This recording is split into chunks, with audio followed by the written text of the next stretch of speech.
Hey there, and welcome to the Confident Woman Podcast. I'm your host, Rachel Brooks. Join me as I sit down and chat with co-hosts, friends, and carefully curated guests and talk about all the things that empower you to become your best and most confident self. So, let's get started. All right, ladies, welcome back. So today we have a mentee by StoryBrand's Donald Miller, Kris Jones. Kris has cracked the code on turning expertise into sales. After 20 years of crafting stories for giants like Nike and Adidas, she discovered something shocking. A single, well-told story can replace all your marketing and double your revenue, proving that you don't need endless content or complicated funnels to attract premium clients, just one story told very well. So welcome, Kris. Well, thank you, Rachel. I am thrilled to be here today, and I'm excited for another great conversation about story. I love talking about story. I have been in marketing for 23 years now, so I've been doing this work a long time. I started as a visual storyteller, so I was essentially a branding expert, a designer. I did logos and brand designs. I also did a lot of website design. And over the years, what I found was the websites that I was designing for my clients weren't as effective as they had been before. And what had happened is the landscape online had shifted. And so markets were getting more saturated. In the early days, like having a beautiful website was all you need in order to be a legitimate business. But eventually that just wasn't enough. You needed to be able to tell a great story and have a beautiful website. So this all came about working with a particular client named Elise, and she had a background in publishing. She was comfortable writing. She was a great storyteller. And so when she hired me to design her website, she was going to create all the copy for her website. And so I said, okay, give it to me, and then I'll be able to do the design, and then we'll launch the website on time. And so the morning of, I got a call from her telling me that she was so frustrated. She'd been working so hard on writing her copy. The more she worked, the worse it got. She was beside herself. She was like, I need help. I don't know what's going on. I don't know why I can't write this. And unfortunately, that was a really tough conversation to have because I was very comfortable with the visual storytelling, but I couldn't really help her with the written part of it, meaning I couldn't do it for her. So we brainstormed some ideas. She was going to talk to some previous clients of hers and get some ideas. She hired a couple of copywriters. She did a bunch of different things, but ultimately it didn't work because she didn't feel comfortable. Like when she tried to outsource her own voice to somebody else, it just didn't feel quite right. So it was really tricky. It's like, what do business owners do if they're too close to their own business, meaning they're like inside the bottle trying to read the label that can only be read from outside the bottle? That's what it's like to try and write for your own business. We're all just too close to our own business to see it clearly. So what do when you can't effectively write for your own business, but you can't outsource your voice and you can't hire it out to somebody else because you are the business and it doesn't really feel aligned and it doesn't feel like you. And there's good reason for that. Like you literally can't outsource your own voice. So at that point, I just made it my mission. I'm never letting another client go through this again. And she was not my only client navigating this kind of struggle. This was back in 2016.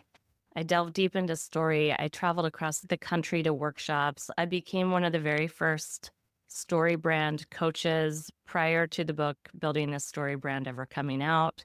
I was lucky enough to be mentored by Donald Miller. I immersed myself into it to the point where I could really confidently began to integrate story into everything that I did. I integrated it into my own business and watched essentially overnight things really begin to shift for my own business. But better than that, I watched the same thing happen for my own clients. Clients were calling me, telling me, I'm charging 6 times more for the exact same service. I was about to shut down the doors of my business. Now it's thriving. I'm getting a record number of lead calls booked every month.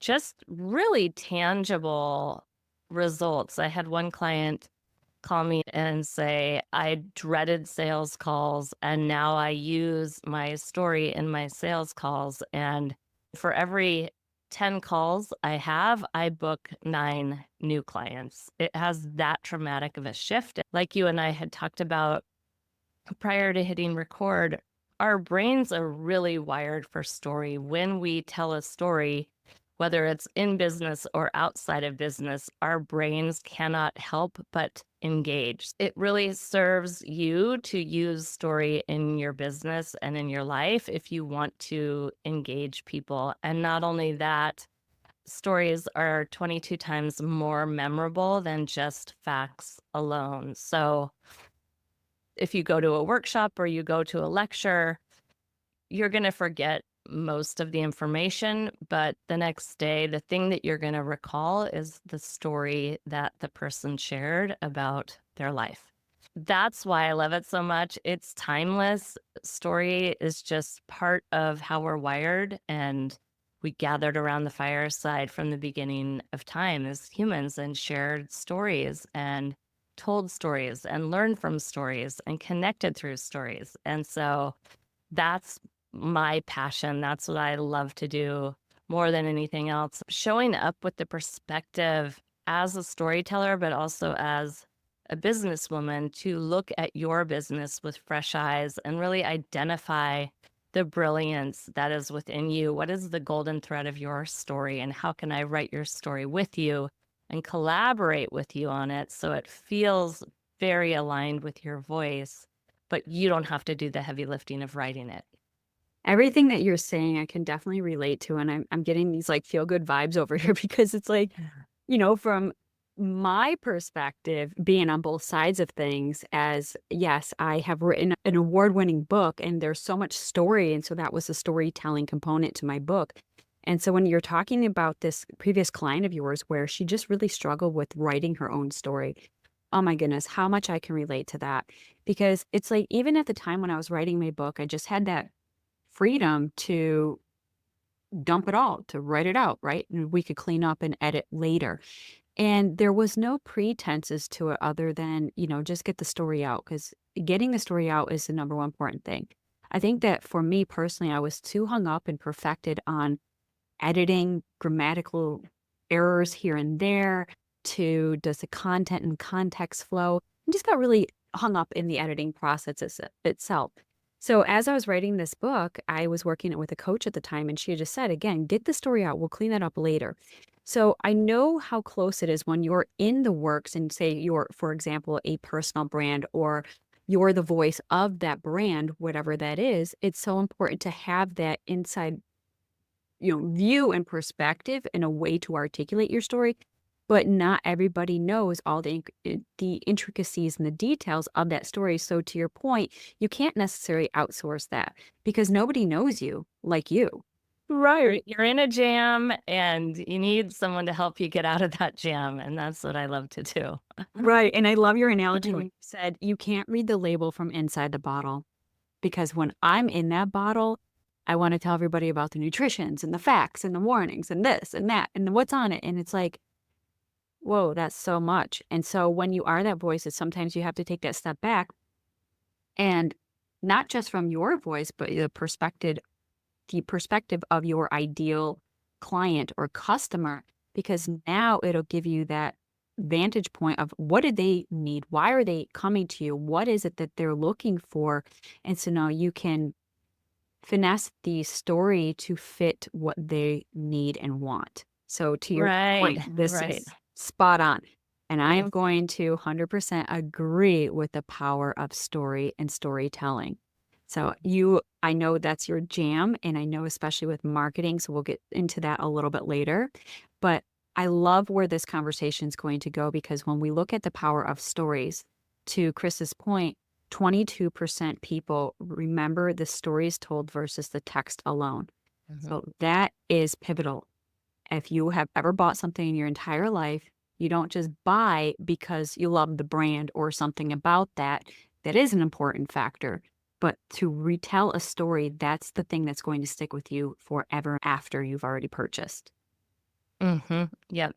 Yeah, exactly. And I mean, even as simple as buying a product on Amazon, you don't look at the product and look at the picture and buy it. You look at you find the product and then you read the reviews. And those are really micro stories about the product. And that's the thing that motivates you to take the next step. We want to be able to tell our stories in a way that meets our potential clients where they are. They don't want to be inundated with information. If they wanted to be inundated with information, they would Google it, but they're looking to you to solve a problem for them. And the beautiful thing about story is that it's really a wonderful filtration device, meaning it filters out the noise and it keeps all the clarity. And so it allows you to truly connect with a potential client or a potential customer and meet them where they are, show them that you care about what they care about and that they matter, that they're the central character in your story and that you're not the hero of your own story. That's what we don't want to do. Right. And I know in your experience, you've worked with some really top brands out there and names that household brands and names that we're all familiar with. And so I want to briefly tangent here for a moment because one of the things that you had mentioned had brought up this is when you buy from a brand, again, we have that know, like, and trustability. And then when you buy from a personal brand, I'd love to hear your take on that because we all see these big brands out there. Every influencer is selling this, that, and the other thing. We're all sponsored, blah, blah, blah. But then how do you distinguish yourself as from a big box brand to personal? Because we Mm, talk about the story. The story is powerful and important.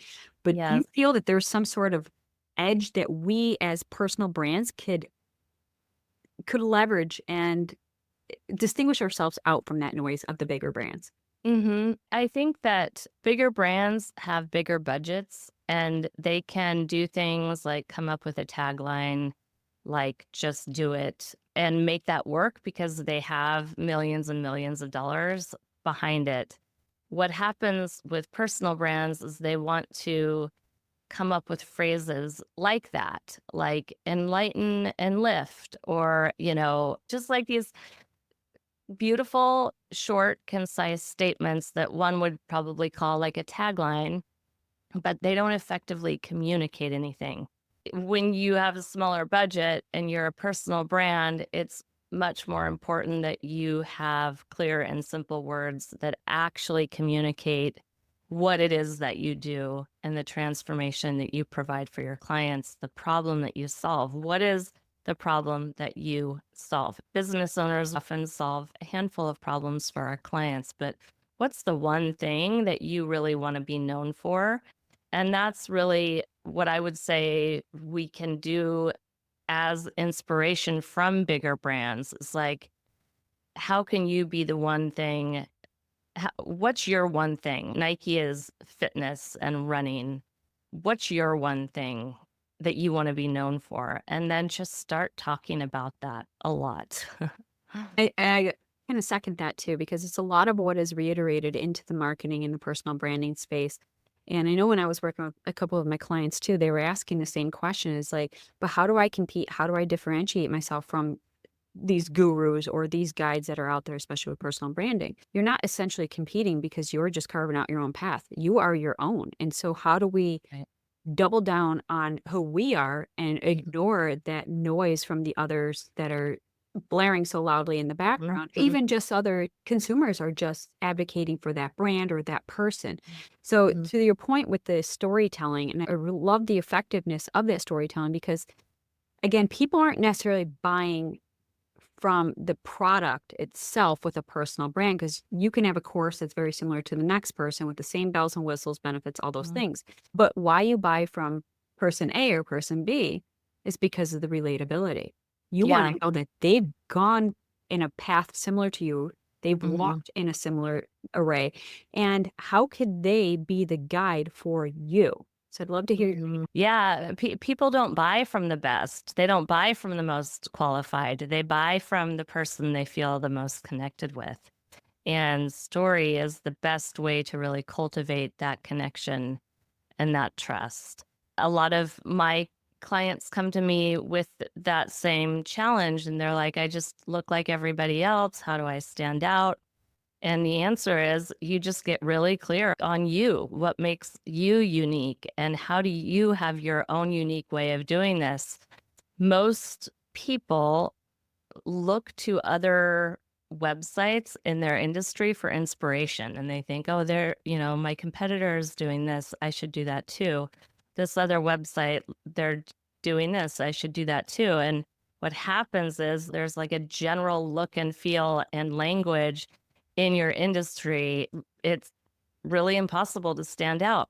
I say, don't look at your competitors for inspiration. I get why people do that, but that's not going to lead you to the most pure, clear, dynamic expression of who you are. And we really want your website to be an extension of you, a reflection of you, aligned with you. We want people, when they come to your website, to really feel like they've met you before you've even gotten on a Zoom call with them.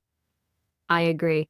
And that was something I know for me personally on the consumer side is that I want to know that somebody had gone through something similar I've gone through because I can go with that top guru because they're the most liked or the followed or whatever it is that would say that they're essentially quote unquote more qualified than I.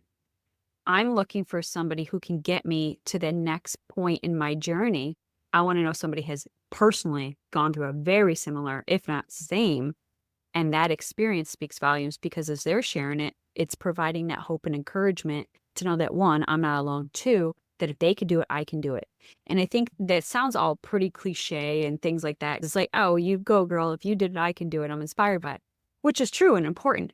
But it's something that we sometimes overlook because we don't have the gigantic following or the gigantic budget or Mhm. the people, the team, whatever that is, that we're now using as some sort of excuse to back that up. But I think to your point, again, you want to seek out somebody who has gone through something similar because their story is relatable. If they can overcome it, they're going to share tips, tools, strategies, wisdom, insight, all those things that's going to get you from A to B. And then Mhm. maybe that same person might not be the person get you from B to C, but you know that you've walked a similar path. What are some of the tips and takeaways that you would share with our listeners so they can start applying these Mhm. changes into their and watching the difference be made in their content? Mhm. Well, the number one thing I would say is, the story that you tell that's going to get you clients isn't necessarily your quote unquote founder's story. It's a narrative that we'll craft that will invite your potential clients into a story with you, a story where they are the central character, they are the hero of the story. You are the guide in the story. So you are the strongest character in that story. And your single purpose is to really help that hero overcome their problem and find success. So it's a different type of story than what a lot of people think of when they think about like how I got into this business or what was my upbringing. It's really an intentional narrative that invites both your clients and you into the narrative as key characters. So, the first thing I would say is to start thinking of yourself as the guide. You're the Yoda, you're the Mr. Miyagi, and your clients as the hero. And I have a freebie that will walk you through this. It's called How to Write Compelling Copy in 5 Minutes Flat. It's a 5 minute video and a worksheet that will literally show you exactly how to do this for your own business. And it'll help you get all those thoughts and ideas out of your head onto a Google Doc and organize them in a way that will shift the lens in which you look at your business So you really can step into this narrative as the guide and position your clients as the hero. The other thing that I think is really important and often not done well is testimonials. Testimonials are proof that you've solved this problem for other people. And so it's essential that you have testimonials that speak to that. So often I go on websites and they have testimonials, which is good, but they're very long or they're in a tiny font and I can't read them, or they're on a slider, which I get halfway through and then the slider moves. It's a very frustrating experience, and you might as well have no testimonials if that's going to be the case. So I really encourage my clients to edit down, or I actually do this for my clients. I edit down the testimonial so it tells the story. It starts with the hero's problem and ends with the hero's success. And showing that transformation in the testimonial trims it down to about 2 or 3 sentences total. And that's all people will ever read anyway. Like, they barely read websites anymore. They're on their phones. They're going through them very, very quickly. And so we have to write them in a way that our brains can digest the essential information that they need to know in order to want to work with us. But we have to do it in these little bite-sized chunks in order for that information to even get read. So having proof on your website, one of the most important things that you can do, proof that you can solve the problem that you solve and that you've solved it for other people before. Testimonials are key. I have a template that I give my clients that allows them to gather testimonials that really sell for them. When we ask our clients for testimonials, it's kind of a big ask. They usually love us and they want to give us a testimonial, but they don't know what to say. And then they kind of like blurt out something, and it might be effective, it might not. It's usually a little bit too long. So I have a template that my clients use to gather these testimonials. And so it's 4 questions that we ask them to really pull that story out from the client, and then you stitch together their answers, and it becomes this beautiful narrative and a really powerful testimonial. I love that. Any ways that you can provide tips and tools and templates and all the things, right? Just to make things easier. And, Yeah. even again, from a consumer side, we definitely want to take note of shortening and getting to the point, our copy that converts. And that's what Kris does. She has a template and a freebie that helps you create that compelling copy that converts. But also, once you convert that copy into a sale, having those testimonials to support. So when somebody is coming to your website, they can skim right through it and go right to the testimonials and read right to the point. Very similar to how everyone in the world knows how Amazon works. That's essentially becoming the model, is it not? It's like we click, we scroll, we Yeah. say yay or nay, and then we buy. Right. So I'd love to hear, you mentioned something about how the market is changing with marketing. And we are bombarded. We have to be shown something X number of times. And I feel like that old X number of times, which would have been like even 1 or 2 years ago, has now increased. And so when you talk about writing website copy, what are some of those tips or ways to stay clear of, so you're not adding that into your website that might trip somebody up and be like, okay, that's 1 scroll too long, I'm out. People don't mind scrolling on their phones so much. So I'm not against having a longer format page. But what people will not do on their phones, or th- they do, but not very often, is to go to a secondary page. So if you're requiring them to go to multiple pages, let's just say you have a home page, and then you have a services page, and then you have a testimonials page, and then you have a contact page, like, people won't go to typically more than 1 page. So if it's not on your home page, it's likely going to get missed. You don't want to silo away your testimonials on their own testimonials page. You want to integrate it into the homepage. I integrate essentially an entire website onto my homepage. That way, when people land on the homepage, they have all the sections that would often be on secondary pages. Like I have the About section on my homepage, I have the Services section on my homepage, I have Testimonials on my homepage. And so this motion of scrolling like this is very natural, it's very easy, but the menu in the upper right-hand corner, clicking on that, the drop down, and going to a secondary page is kind of clunky. And often people just don't have the patience. There are a lot of different ways to really make sure that people can absorb the information. They do need to see or read something at least 8 times in order to remember it. You don't necessarily have to repeat yourself over and over again, but just know if they read it one time, it might not be retained.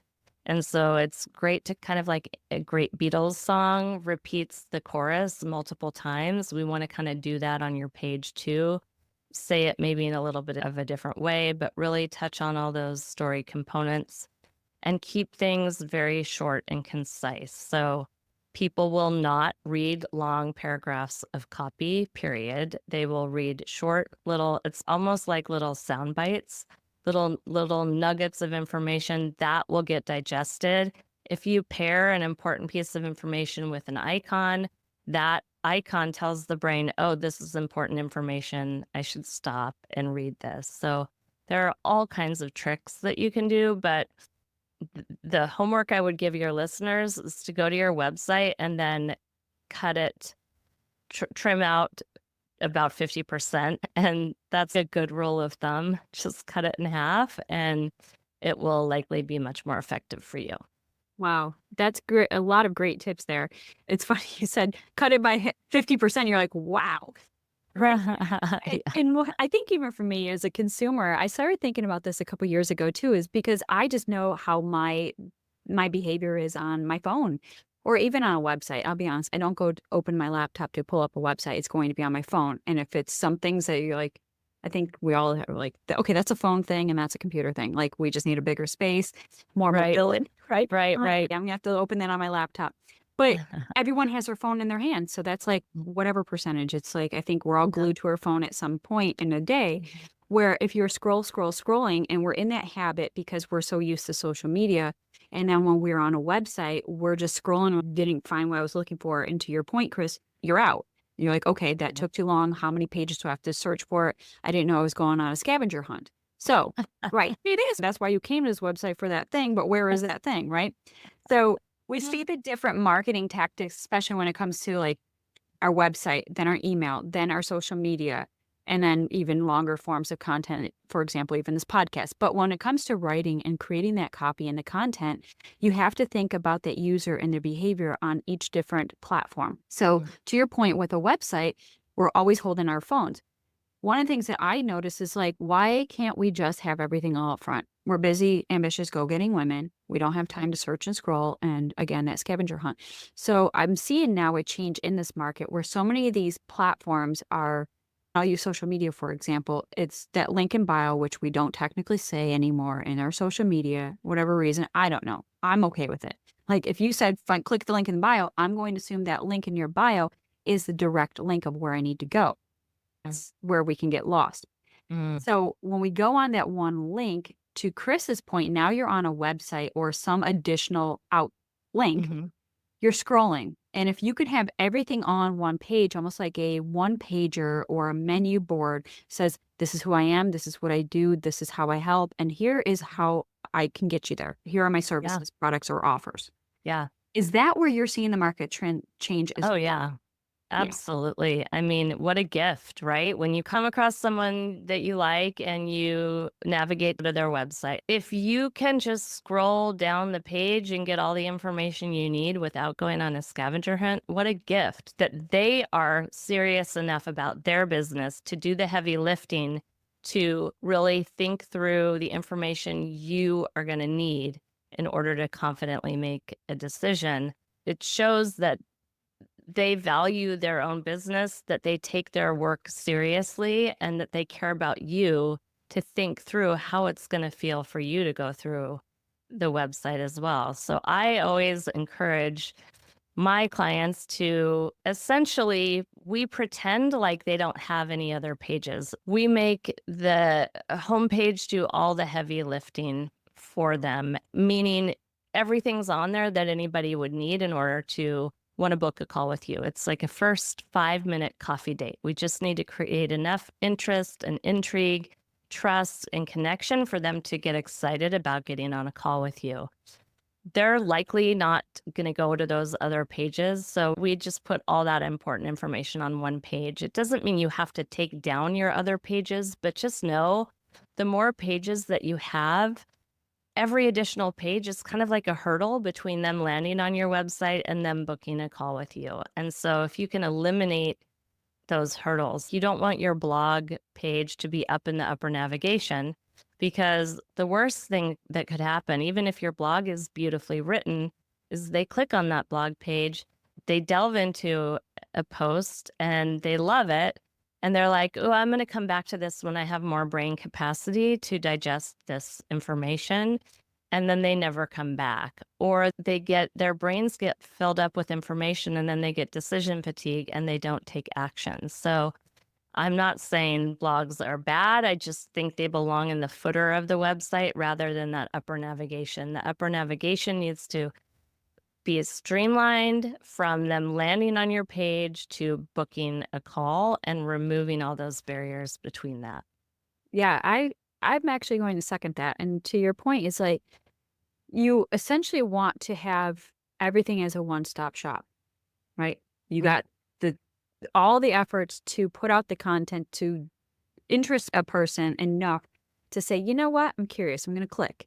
And that's like the bite on the bait. And you want to keep them there as long as possible. But if you're giving them little nibbles and they're just going to swim off and go find something else that's of interest.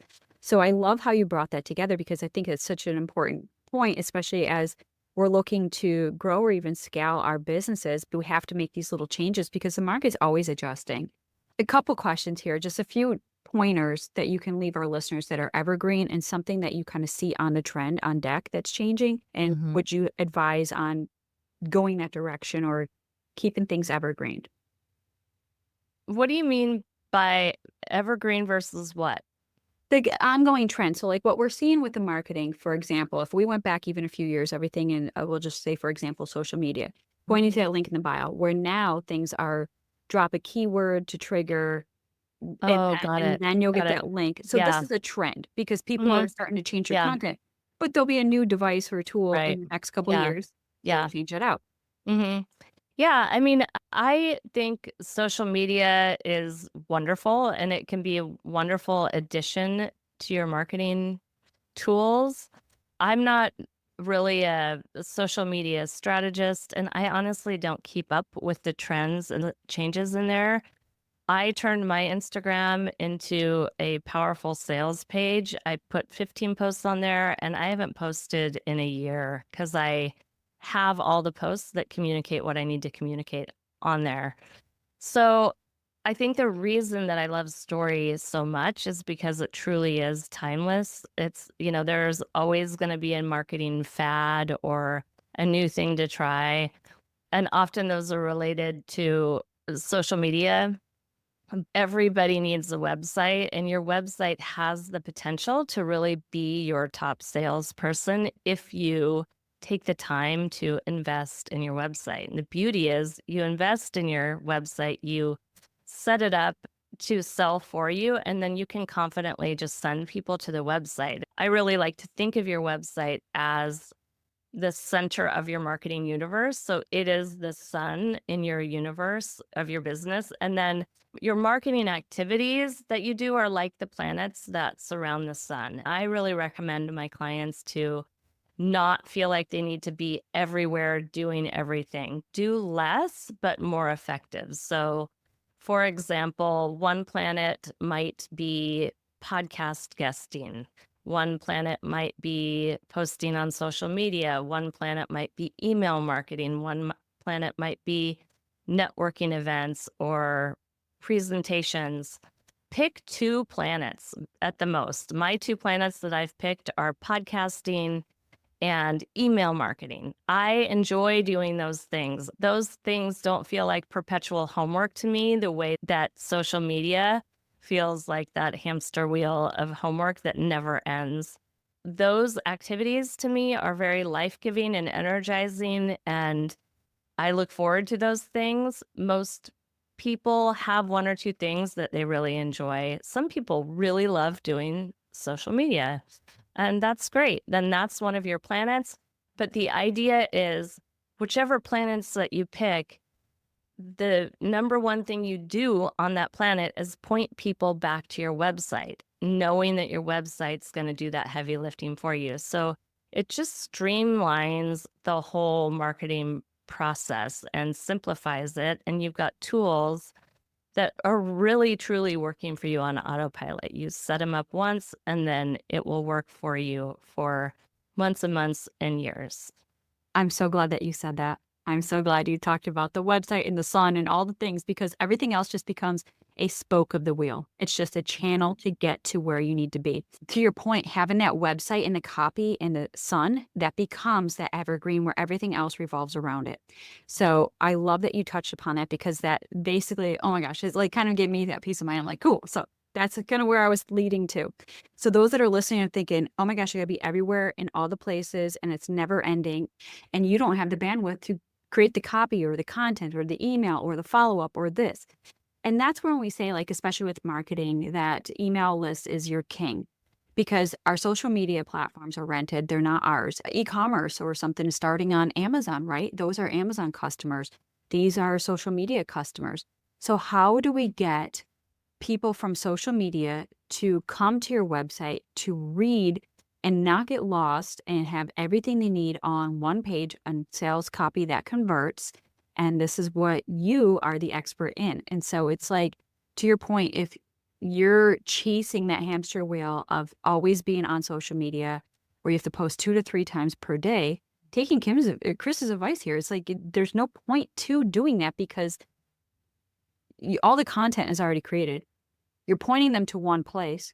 You list everything you have to offer. Why do you constantly have to keep putting out content? That's a great caveat and a question here, but I do want to also sprinkle in that sometimes posting is for the relevancy and the algorithm to keep you current in some of the things that if you have a new product or a launch or something out, that's important. But having that website that has clear, compelling copy that converts, this is where Kris Jones is the person. Oh my gosh. Incredible templates and framework. You have been working with Donald Miller from the StoryBrand.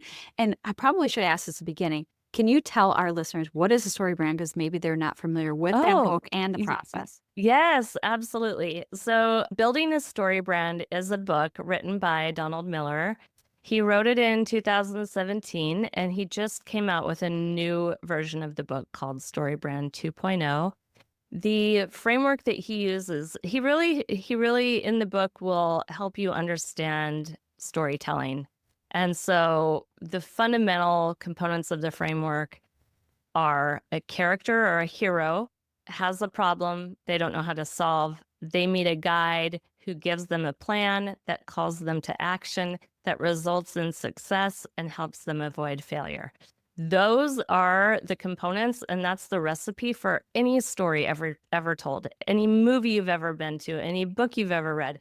It all follows that formula.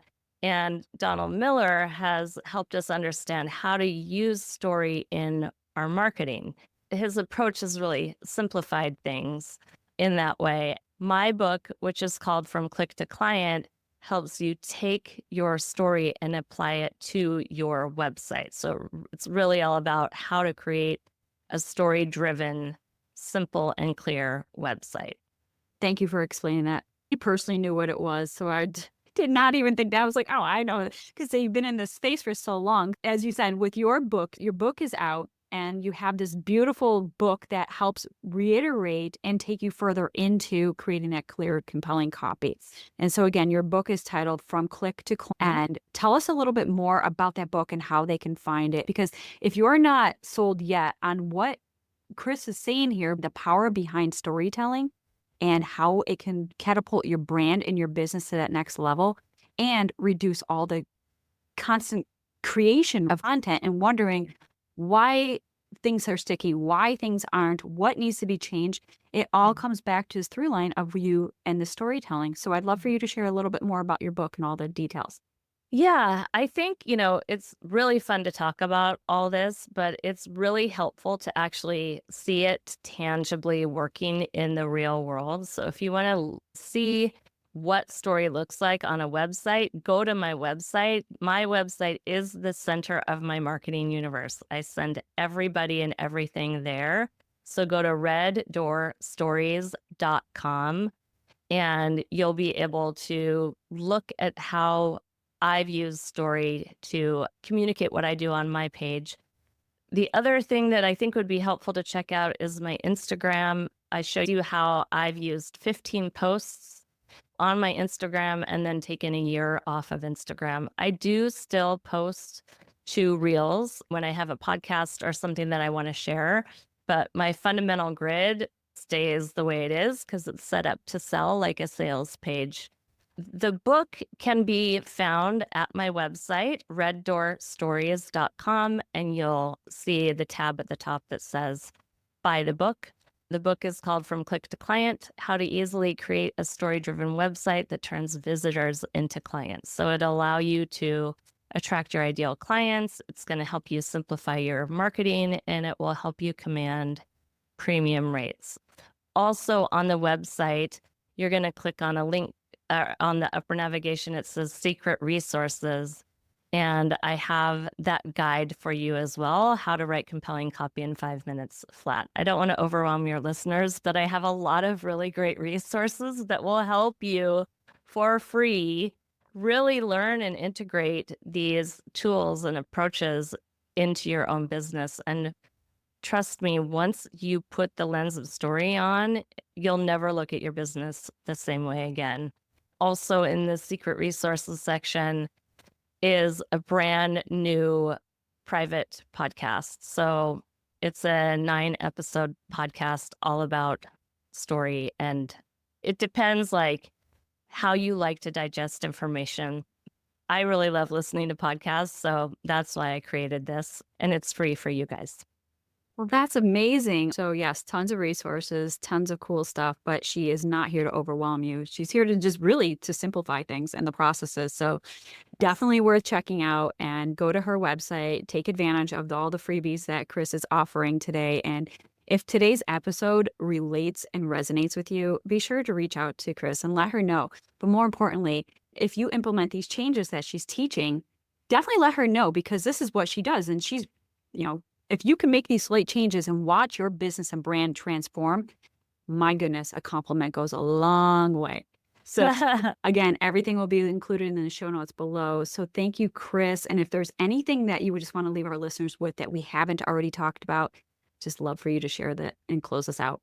Oh, I think one of the things that came up in our conversation that just really lights me up is this idea of, when you're self-employed, you don't have to be doing everything. And if it feels like drudgery, you are the boss. Don't do the things that feel like drudgery. Really lean into the things that feel fun for you and feel light for you and that you enjoy. And I guarantee those are going to be the things that are going to create the most abundance for you. So I just want to remind everybody of that, because we look around, especially on social media and in the culture of business ownership, there's this assumption that you just have to be doing everything, and it's just not true.